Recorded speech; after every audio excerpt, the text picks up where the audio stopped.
Secondly, of the army has been swept under the carpet by this government because they are not only sustaining it, they are not only retaining those culprits, but they are still serving in various capacities in this government, as a government that is supposed to be fighting corruption more than any other place, or more than any other thing. Now, with this, we should also look at the irresponsibility of the political elite. The political elite in this country have done nothing but to cash in on this poverty, on this ill education of the mass majority of Nigerians. They use them, they have used you and turned your psyche into slaves, slaves of religious and ethnic manipulations. No one has ever seen the son of a governor even going out to campaign. No one has ever seen the son or the daughter of the president going out to campaign. And no son of even a councillor, not to talk of a senator or a chairman or a governor, that has been abducted or that has been slaughtered on the streets. But the idiots that call themselves the masses allow themselves to be used through religion. But the network was bad, so I will post a video instead. First off, I'm doing okay, thank you. I hope you all are doing all right. All right. So I've been offline for a while. I logged on yesterday. I brought myself up to speed with regards to news, or as much of it as I could, and what's happening. From Lekki to Obibo to Zabamari. I hope I said that right. If not, I apologize. And to places we've never heard of or about. And it is gut-wrenching, to say the very least. So I want to share a few things with you guys, okay? First of all, I know the fight that we're fighting, it is not a fair fight. It is not a fair fight by a long shot. We're up against people that have all the power, that have all the money, resources, access. They control all the security arms. Corruption is the order of the day. Lies on top of lies on top of lies. Lie will not kill Muhammad. It is like being thrown into a gunfight with a stick. How do you win? How do you win a fight like that? So yes, it's very demoralizing. On the other hand is our movement. Oh boy, to see pictures of dead people on your timeline non-stop all day.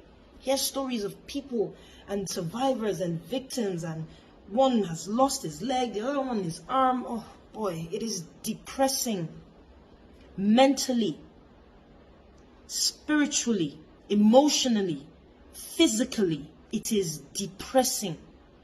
I get it. And so we switch off. No pun intended. We tune to something else. You know, how am I going to make my next daily bread? We join in one of these artist wars, club wars, Twitter wars.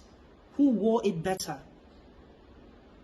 But please allow me to remind you of the people who cannot switch it off, who do not have the luxury to debate with us in these Twitter wars, who can never ever again in their life think of how to make their next daily bread.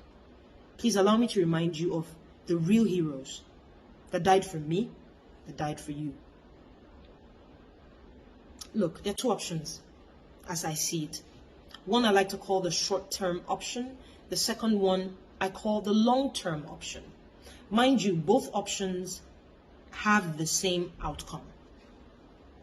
Short-term option. We go out there, screaming at the top of our voices, demanding change. We want our country back, standing on our constitutional rights. And knowing the government we have, they might just waste all of us away. The end. The second long-term option, we do nothing. We still die. Maybe one by one, but we still die off. Either from poverty, a very poor health sector, security personnel. Take the newspaper boy that was selling his newspaper by the side of the road, and a security personnel of a speaker shot him side of the road, trying to earn his living. Dead. For what? I saw a video of mothers that new mothers that were put outside the hospital because, to be honest, the reason is not even worth mentioning. Because of a poor health system. Guys, listen. I understand that we're angry and we express how we can. We say 600 years for you. Shango strike you. How do your children feel? You will not sleep well tonight. In fact, you will be seeing me in your dreams. Can you call Allah that, Jesus this, Shango strike you? I understand that's how we can express ourselves. But let me tell you something that might be hard for you to swallow. You and I are most likely to die before these people, before these leaders. Barring things like the pandemic and, earthquakes and all that can just kill anybody. Doesn't care who you are.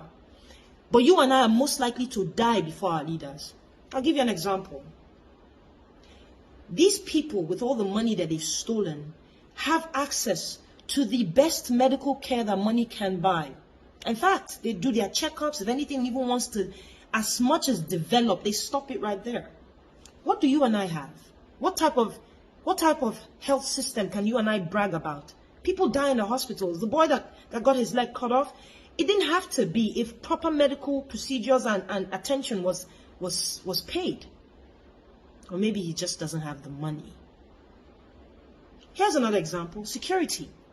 All these our leaders are well guarded by mobile policemen, even the army guard a lot of these our leaders. Before armed robbers will go and rob those people, they will come to me and your house first. Who do we have guarding us? I can go on. Use Lagos as an example.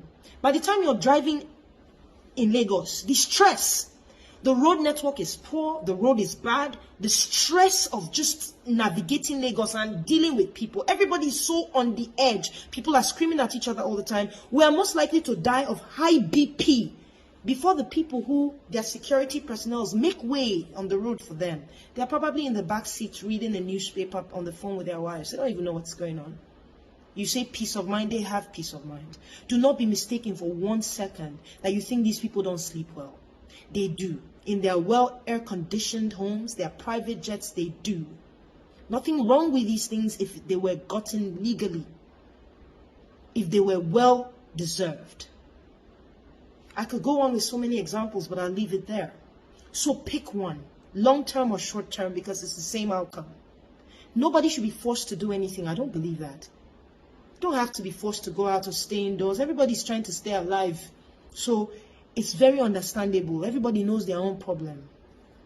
But please, as I said in the beginning, these people have all the power, money, resources, access. It is only one power we have. And our power is just, our power is right. It is our voice. Our voice. And we must use it in whatever capacity that we can. We must use our voice. You see, when we don't see NSARS on the Twitter trend, take for example, NSARS, this is how I see it. It's like a key that opened a door to a big warehouse. Palliative gang, come through. And in that warehouse is all the problems plaguing Nigeria. At least the ones we're aware of. You see, when you take it down, when we don't talk about it, the people that I can assure you are trying to help us, they'll think nothing is really happening. Okay, maybe the government has started giving in to the demands of the people. So think about it. I know we're tired. It won't take you up to a minute. Keep it on that table no matter what. I don't care if it's on number 9 or 10, 11, 5. And some days we might miss it, but please let us try. I can assure you that there are people fighting for us. It's a marathon. It's not a sprint. You can take my word to the bank. People are fighting for us. Let us help them. Let us be part of the solution. I'll probably talk again to you guys in a couple of days and see how it goes. And also, I do not have any backup accounts. I saw so many. Wow.